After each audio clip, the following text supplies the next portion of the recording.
Guys, the show Caitlin! so good. Yeah. Thank you. I watched it in one night and then watched it two more times. It's fantastic. Oh, that's amazing. You watched the whole thing? to hear. You can see why we said lots of changes, right? What do you think? Yeah. I like it. It's one of those things where it threw me the first time initially, but I was like, okay, actually, I think this is, I like it a lot. It's one of those things that threw me at first. I thought about it for a second. I was like, all of this makes sense. I like how these work. It's very good. Good. That's kind of my first question, Travis, was how early in the process of kind of mapping out the show you knew you were going to have to take a different approach to this than what we saw in campaign 2? I think it was very early.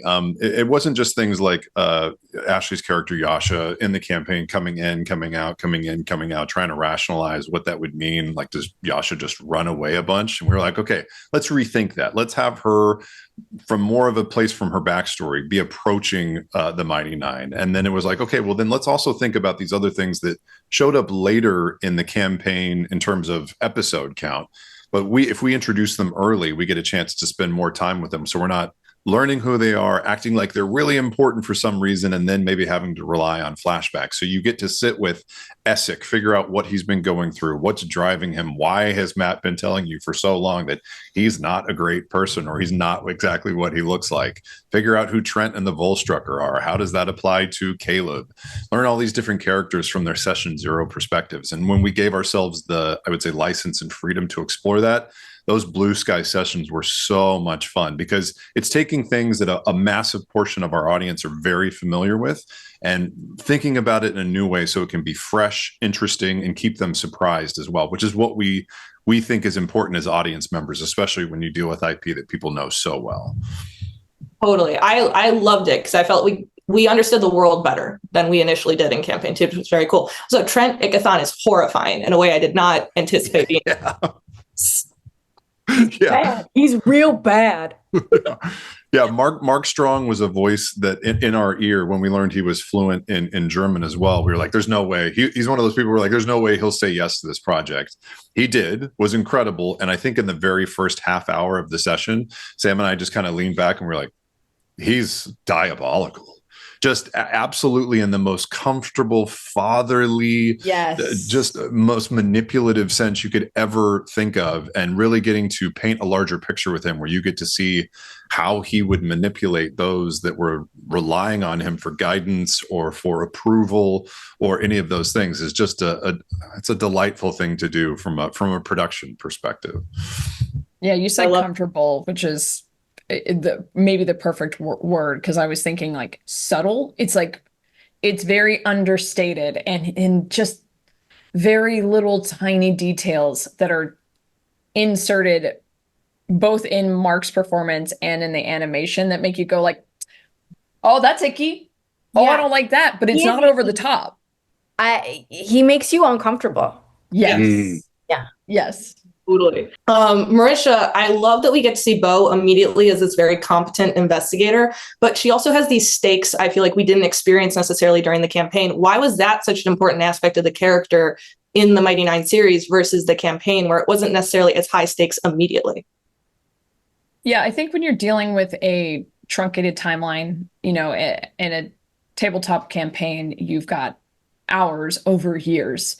Here we're trying to get to the point a little bit quicker. So I think it was important to give Bo and a lot of other characters instant agency that connects them to the wider plot and the events that are going on in the world. So yeah, I'm really happy with seeing a little that glimpse of what Bo might have been doing at the Cobalt Soul, and honestly really just hitting the ground running. Love that she still can't people. She's very bad at it. No, that don't change. No. Taliesin, Mollymauk is just a blast. I had so much fun.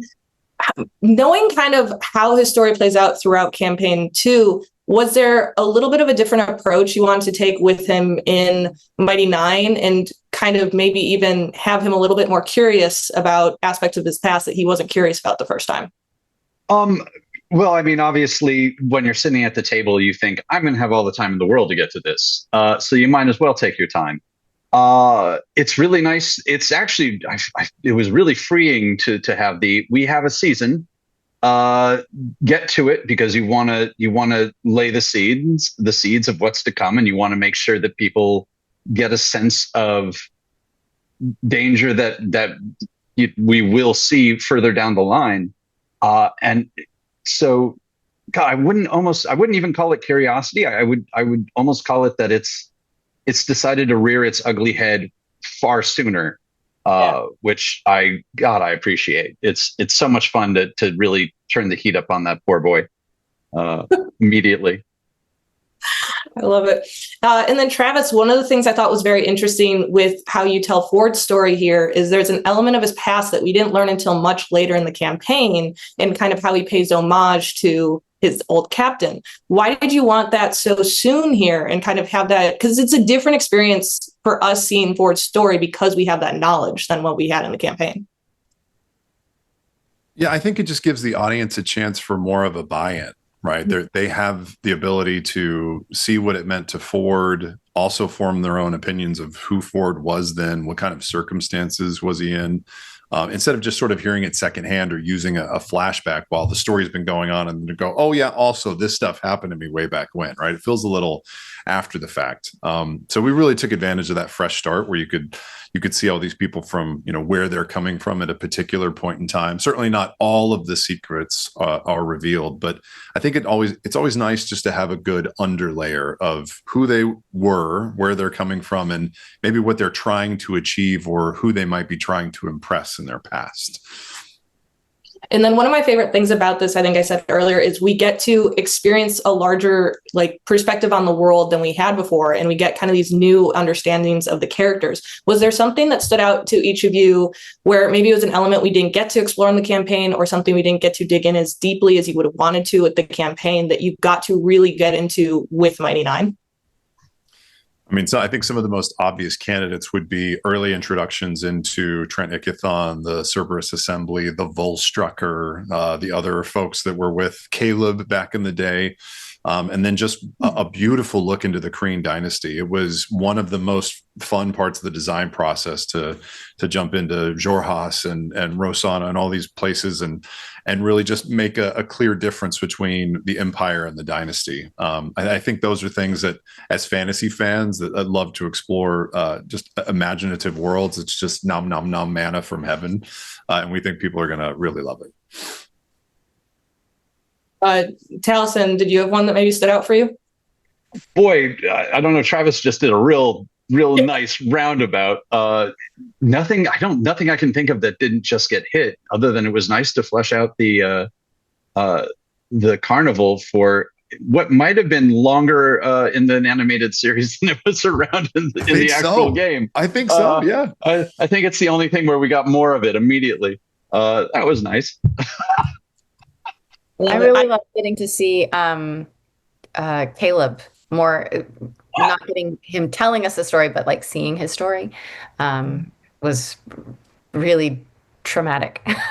I think it's so easy in, when you're playing a D&D game for the big bads to be kind of distant, amorphous blobs that aren't necessarily contextualized until you get up close with them. So I think it's just really great to see Trent, not even just Trent Ikithon, but Vesta Ragna, to see even King Dwindle and some of these people that we heard about and we talked about, but they weren't really personified until later in the campaign. So I'm glad that we were able to do that early this time. Vess is a great call out. Tania Miller has one of those voices where we heard her in other shows and instantly we're like, that is just butter on the ear. And she absolutely comes in and portrays an incredible Vesta Ragna, who's going to be up to quite a bit as the story goes along. Yeah, especially with the full Cerberus Assembly, and when we were playing through it in the campaign and you're like, okay, this high, powerful person, something about propaganda, and this person about antiquities, and they all have these crazy titles, and you're like taking notes. And you're like, I don't know, that just all seems like a big lump of bad that's over there and not our problem right now. But with the animated series, it's like, no, they are your problem right now. Yeah, I assumed I would be kind of biased towards the Kryn dynasty, and the more I watched, I was like, I was right. I don't like these guys. Yes. Talk to you guys about this show all day. It's fantastic. I can't wait for more people to see it. It's like every expectation I had, this hit like 10 times higher than it. It's just so good. Ooh, I love it. Thank you. I love it. Caitlin, Thank you are you, always Caitlin. such a joy to talk to. You have the best Yes. questions. Thank you. That's true. Thank you guys for taking the time to talk to me today. And real quick, Campaign for It's crazy. All of you are insane. Yes. Yes. I love that too. Certifiable. Yes. Take it.